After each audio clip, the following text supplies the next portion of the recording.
Obviously, thanks for being here. I know some of you were out west and others weren't, but some of you are watching from out west as well. Obviously, it's a great day for the Celtics, and a day we've anticipated here over the last week or so, and we're all really excited about. So I'll be the first to, welcome Malcolm and Danilo to Boston. Obviously, when talking about, and I'll start right here to my right with Danilo, when talking about Danilo and all that he's accomplished in his 13 years? 14 years in the NBA, with his ability to impact the game, especially from the standpoint of scoring the ball in different manners, different ways, his shooting, his ability to make tough shots on the block, his ability to draw attention and make the right reads and play. Obviously, we felt like he was a great fit in addition to our team in helping us, hopefully continue to strive for those next steps. And we've had a chance to spend time, all of us, over the last 24 hours or so. And, it's really clear how good of a fit both these guys are. And then with Malcolm, I've known Malcolm since he was a high schooler, recruited him a little bit unsuccessfully, which is a pretty typical tale since I've been here. I've said that before. And but glad he's here now, a person that can make plays for, as a guard with the ball, as a guy that's playing off the ball, a good shooter, and just a person that really understands how to win. And obviously fits right in with how our guards can play on the defensive end and guard up with his size and strength. So we're excited both those guys are here. I think you'll find them to be not only really good players and really good fits, but as you're introduced to them today, I think it'll become really obvious when you listen to them that they're about all the right stuff, and they're excited to, help us strive for, the step we didn't quite take this year. And, I know that our guys that aren't here, that are all over the place right now, that are on our roster, were really excited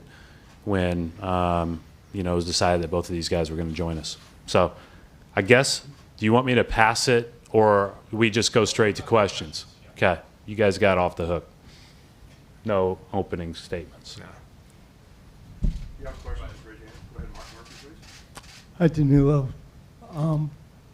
You could have, it sounds like you could have taken more money to go somewhere else, but you chose here. What went into your thinking? Why did you make the pick? Many reasons, but when you think about the Celtics, I grew up with my dad since I was a little kid, being a Celtics fan, being a Larry Bird fan. So when the Celtics came on the table, it was almost like a no-brainer. And you walk even in this facility, you look around and you see what's going on around, the banners and the history and everything that the Celtics are about. It was an easy choice.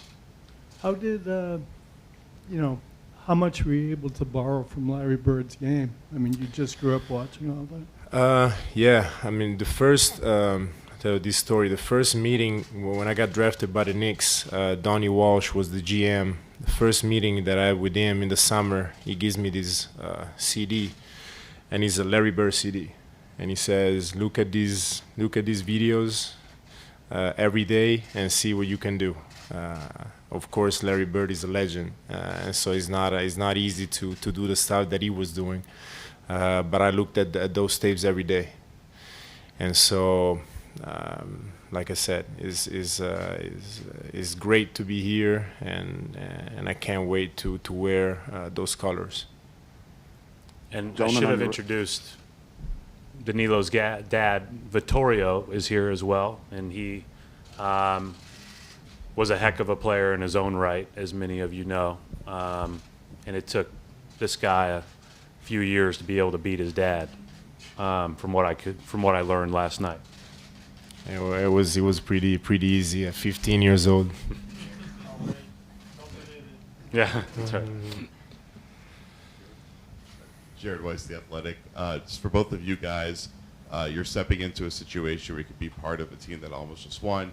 How does this feel as far as the phase of your career where you feel like you can be that last missing piece to be part of a championship core?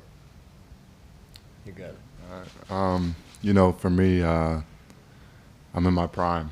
I'm 29 years old. You know, I experienced winning at a high level in Milwaukee for my first 3 years. Went to Indiana, had a solid season, and then sort of 2 rough seasons. So this is everything I've wanted, you know, to be able to get back to this level, to be able to compete with guys that want to win a championship and that are all in, that want to sacrifice to win. So it's, you know, it's very fortuitous for me to be here, and I think it's the perfect time for me. Yeah, I mean, for me, you know, at this stage of my career, when you think about basketball, you think about winning, get that ring, and it's a constant thought that I have every day. Is that time for me? It's always been about winning for me. Even when I was younger, it was always about winning, and so especially right now when you get at this stage and when you're 30, 33, about to be 34, it's what you want, and it's something that you work for every day. Brad, a question for you. Ownership has been talking for a while about willing to dive into the luxury tax when the moment was right. When did that conversation start with them about when you figured this team was ready to make that dive, and how did you present them these opportunities? Yeah, they've been great about that this whole time. You know, it has been whatever we need to do to try to maximize our opportunities. And we obviously have a really good core, a really good team. Been fortunate to make these 2 really good additions, and we wouldn't be able to do that without that commitment from them. And so, you know, we're obviously thankful, and you know, I think that's been had the green light the whole time to make those calls. Taylor Snow, Celtics.com. Malcolm, just what was your emotional reaction when you found out about the trade, and how have you kind of digested it over the last few days, just knowing the opportunity that you're stepping into here? I was extremely excited. The possibility to put on a Boston Celtics jersey. My grandfather passed a few years ago, was the biggest Bill Russell fan, was the biggest Auerbach fan, and I love the Boston Celtics. So to be able to play here is definitely a blessing for me, in his honor for sure. But yeah, you know, I've told everybody I've met in the organization, it's an honor to put on this jersey. It's a privilege. You know, the most historic, successful, sort of high-reaching organization in the league. So I'm extremely excited to be here. I wanted to ask both of you, you've experienced many games here in TD Garden, just the atmosphere. How much are you looking forward to experiencing that on a nightly basis now?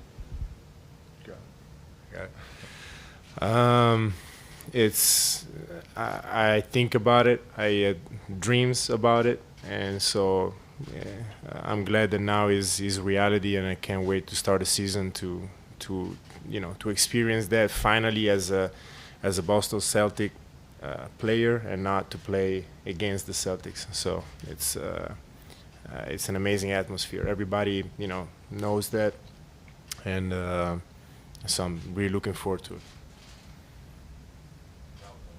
You've said that you expect to come off the bench. What's your mindset about that? Obviously, it'll be a different role for you after being the leading scorer in Indiana last year. Yeah, you know, I want to come here and sacrifice to win. I think everybody on a great team, everybody sacrifices. Tatum, Brown, all of us to have to take things off of our plate and sacrifice a few things. So for me, I think Gallinari too, we're trying to add, we're not trying to take away. This team already has something special. They've made it to the finals, they already have a recipe, and I want to add to that recipe, not disrupt it. So whatever this team needs from me, whatever Ime needs from me, whatever my teammates need from me, that's what I'm going to do.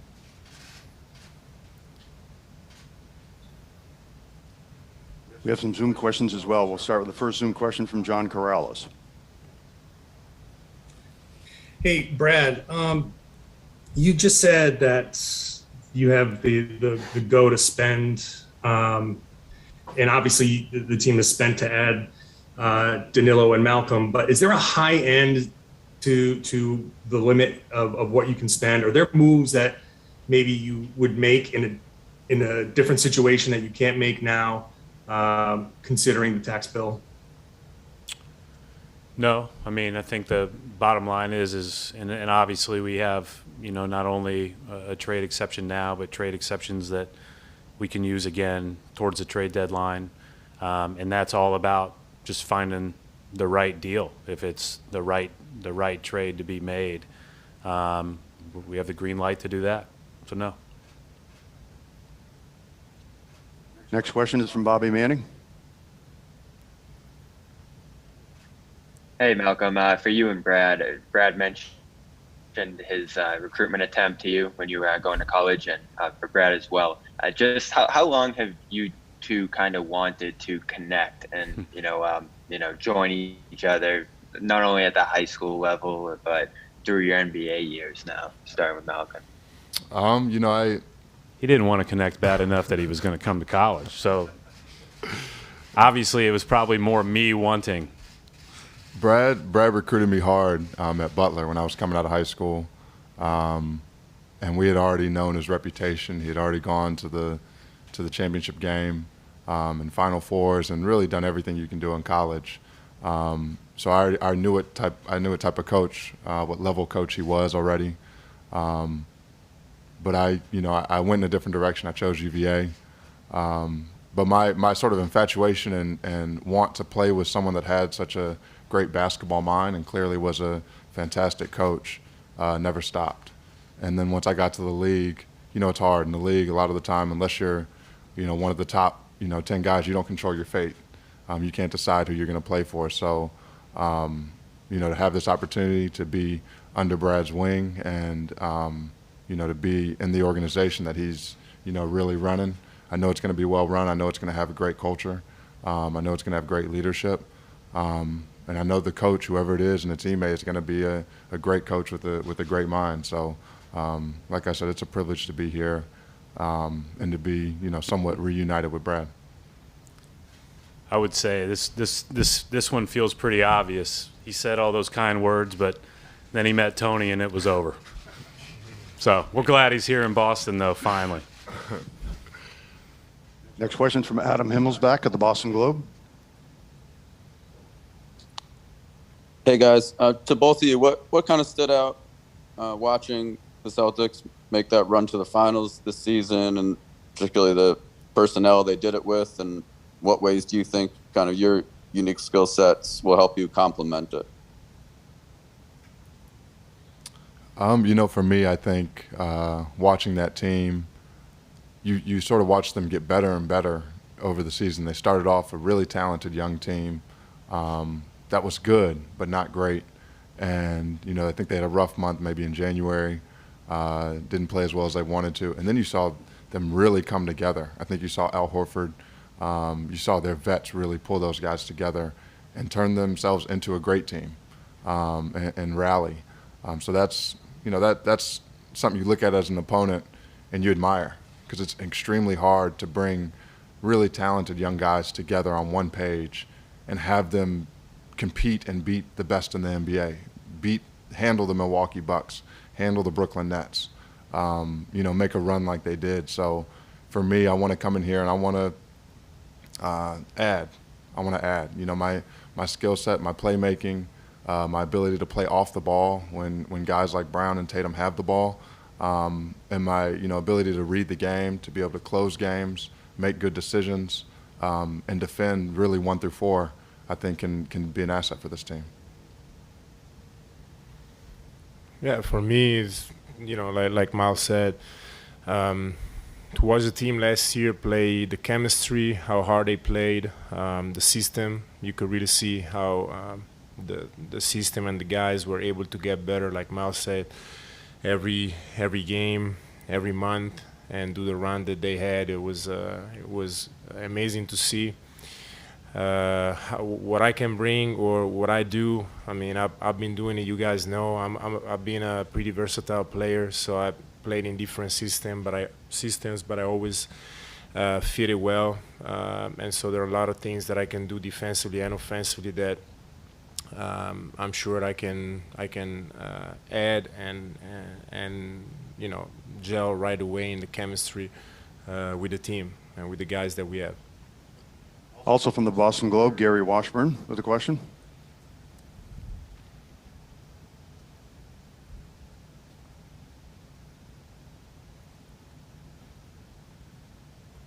Go ahead, Gary.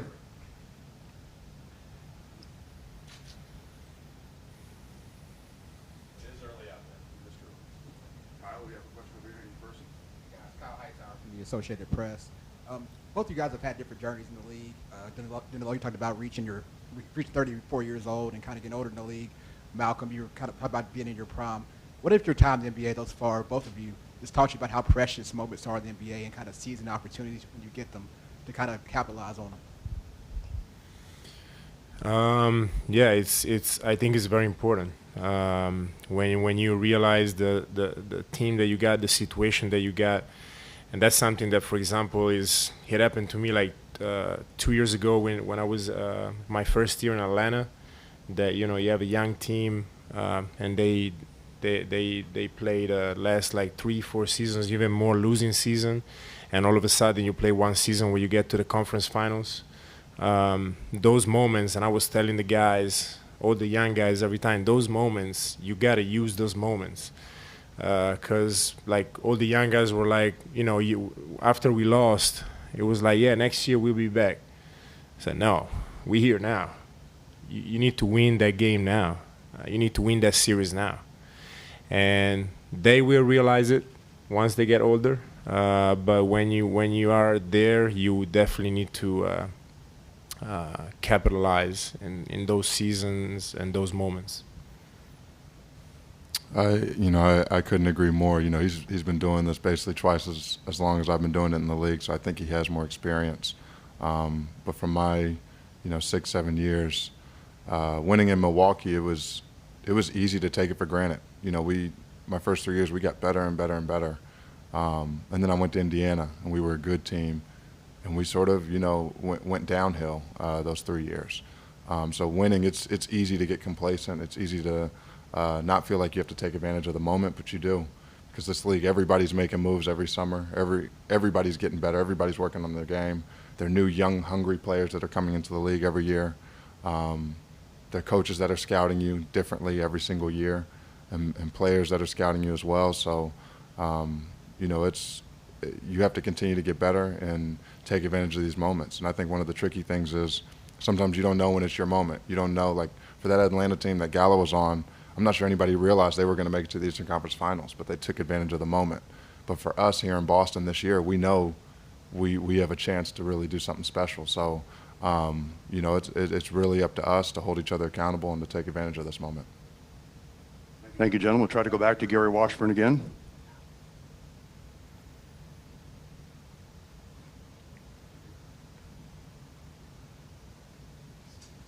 All right, we'll go on to Byron Robb. Here's a question for Brad with the, obviously making the big addition of these two guys. You guys seem to have a pretty deep roster at this point. How happy are you with just the complexion of the roster right now? What are your, priorities moving forward for the rest of the offseason just to fill things out? Yeah, I mean, you guys have been around me long enough to know, like, I really value how a team fits together and how it should function together, and how, if everybody brings their strengths to the table, how it accentuates each other. And obviously we think that these guys really do that. I think we're deep. I think that, we have a lot of options. One of the things that I thought as we went through the playoffs and the different challenges, you see some series are better for some guys than others. But one of the things that I thought would be good is if we gave ourselves more options with a, quote, small lineup. obviously we're not small when you talk about Danilo and Malcolm. They're big guys, but they're very skilled, and so they're able to space the floor and play that way, and it just gives us even more options in certain scenarios and certain substitution patterns, and even, sometimes start games, start halves if you want to. So to add from here, I think, we talked about, obviously, it's great to have the green light to continue to add in any which way we need. But one of the things that I'll continue to focus on is adding without taking away. So I think that we do have a deep team. There will be the need for everybody to give a little, which is important. But I think everybody here is ready to do that, because I think that they got a taste of what it's all about in June. And it's pretty clear what we want to do here moving forward. Don Corrales. For Brad and for Malcolm, were there any conversations after this trade with Marcus Smart? I know when you bring in someone of Malcolm's caliber, it could be perceived as a threat to the current starting point guard. I know that, Malcolm, you've spoken a lot about embracing a six-man role, and that's going to be the role. But what was the process of letting Smart know about this move and what the roles were going to be? Yeah, from my standpoint, it's what I just said, John. Like, everybody knows, what the goal is, and everybody knows that in order to achieve that, we have to become deep, flexible, be able to play a lot of different ways. And every single guy that I talk to, and I talk to, all of those guys, and Marcus included, within, an hour of the trade, they're all jacked. They're all excited. They're ready to roll. I know, Malcolm, you and Marcus go back a little bit or have a connection somehow, but this is about winning. And I think, one of the things about Marcus's tenure as a Celtic, it's been defined by winning in the playoffs every year. And we all know that to stay the same, as Malcolm said, everybody else in the league's trying to get better. And everybody else in the league, as you're making your run, is reading about you making your run. So you've got to meet the challenge by improving, and we've got to do that individually with our own work and our own development, and we had to do that by addressing the roster needs. And we're really excited because, like you've heard these guys, as I said earlier, these two really get it, and they really know what it's about, and the guys that we have in that locker room that are back know that too.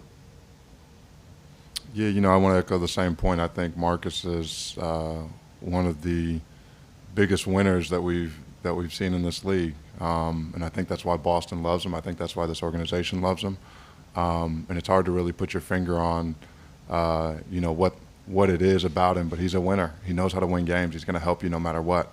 And this move, I think, bringing me here actually helps him. I'm gonna push Marcus. I'm gonna embrace him. He's gonna embrace me. We're gonna push each other. I really think we're actually gonna play really well together. I think we have different skill sets. But I think we both want to win so bad, it doesn't matter. All the other stuff is distraction and noise. I think we're going to come together and really make this thing work. In the back here, Ian Steele, ABC6 Providence. Question for the players. Malcolm, we'll start with you. Your thoughts on teaming up now with Jayson Tatum and Jaylen Brown? They're great young players. I think, there's a lot that can be said for them, but they've proven who they are over these past, I think, 2 years. They both took huge steps during this last playoff run, and really, sort of cemented their names and their abilities in this league. They have a lot of respect, and they're the guys that I think this team leans on the most. So my goal is to come here and make them better.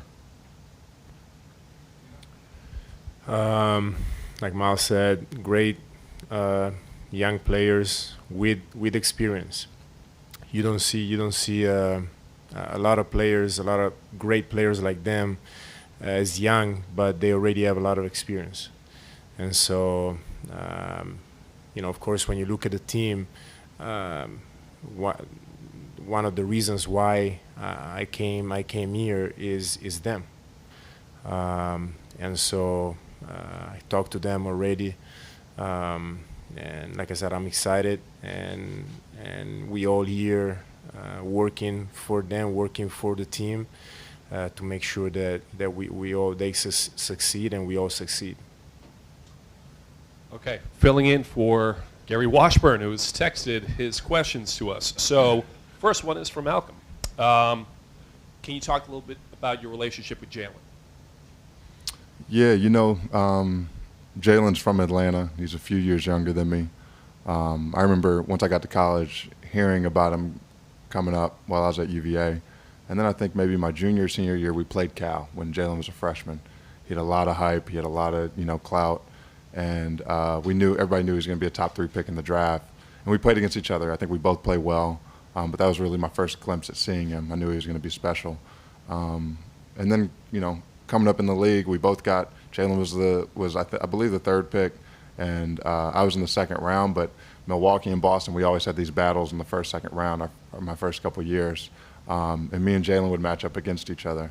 So it's I've always watched him sort of up close and from afar, really, really clearly work on his game. I mean, I can tell the steps he's taken every year on his game, from just being a very dominant, explosive athlete to actually being a very skilled player that can think the game as well and play both ends. So it's finally a privilege to be on his team. We really connected during the pandemic when he led a protest in Atlanta, and we're also both on the executive committee for the PA, and have connected on there. But we were on one phone call during the pandemic, which he said that he was leading a protest in Atlanta, and that's when I reached out to him after the call. And that was really the first time we probably connected on a personal level. And then we marched together in Atlanta, and that's when I really got to know him pretty well and sort of realize what he's really about. And for him, it's bigger than basketball. It's about life. It's about being an activist. It's about being a good person. So always been a big fan of his, and I'm really excited to play with him. 2 questions for Danilo. The first one is, can you talk a little bit about adjusting to a bench role when you got to Atlanta? Yeah, I think for a player is never, especially the minutes that I was playing, the player I was, is never easy, especially mentally. But it's something that at that point, I accepted it, and mentally you gotta get used to it. You gotta accept it. And I thought, it was at that point of my career, it was a move that I decided to accept and do, and I think I did a good job in those 2 years as a bench player in Atlanta. And it's something that you gotta adjust, and you gotta be a pro. And whatever you need to do, whatever needs to be done, you gotta do it. Especially as a vet, as a leader of the team, he's not just coming from the bench, but you got to do a lot of other stuff that comes into leadership when you play a game, and when you approach those season, and you have to handle all the guys in the team. And so it was, like I said, I had to adjust. It was a process, but it's something that happens to a majority of the players. And his second question is a little bit of a sore subject around here, but can you talk about the 10 3-pointer game you had here in Boston? Was it me? Yeah, it was me. Yeah, that was you.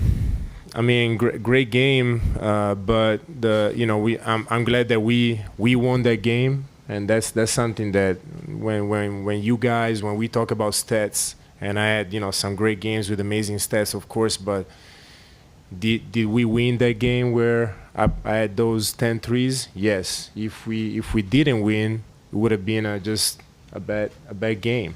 That's the way that I see it. But yeah, it was great to win, to break records for the franchise, for the NBA. I think is the only player that 10 threes coming from the bench for the NBA, and nobody ever made 10 threes in the Hawks history, something like that. So it was a great game, but we won that game. That was the most important thing. By a lot. What was coaching that team? Huh? What was coaching that team? I don't remember. Do you remember? Do you guys remember? We all remember. I mentioned that Was game it you? last night, didn't I? Oh, probably was you. Yeah, probably was. Bad scouting report. Yeah, That's kind of I important. mean, why would we guard you? Leave him open, let him wear himself out by making everyone. Final couple Zoom questions. First one from Jose Pavone. Hey guys, this question is for Malcolm and for Danilo.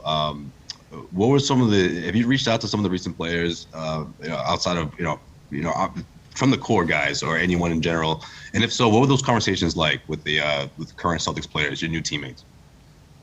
Yeah, Jayson reached out to me. I immediately reached out to Jaylen as I knew it was going down. I actually talked to Al before because me and Al have a relationship back in Atlanta. But really, Jaylen and Al, they really were excited about the opportunity to have me on the team. Those two guys really know what I'm about because we have good relationships.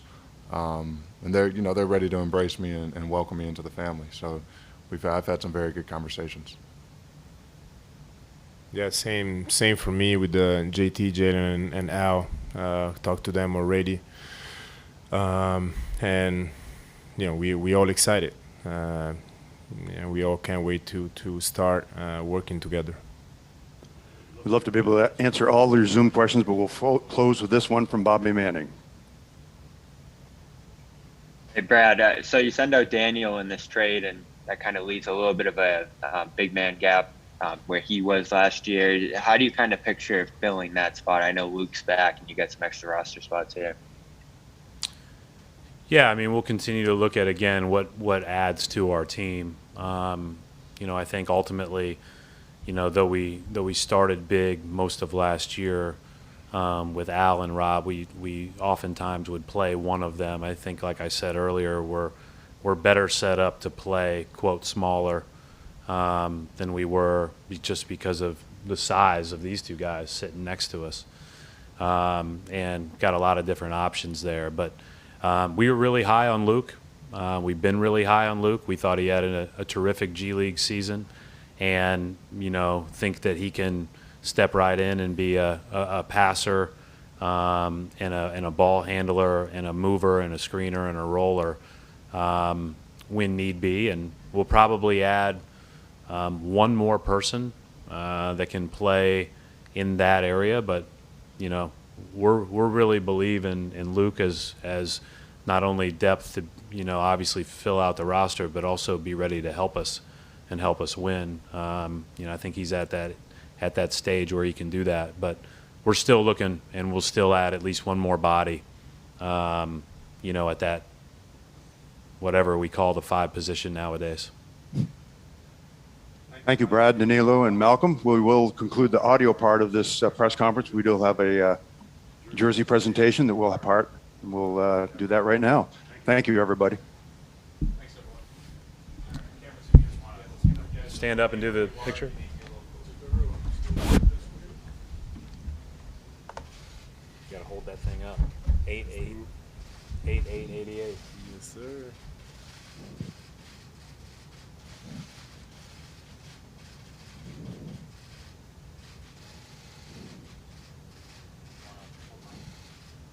Flip it.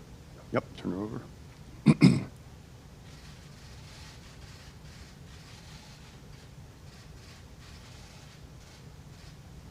Got him? Thank you, guys.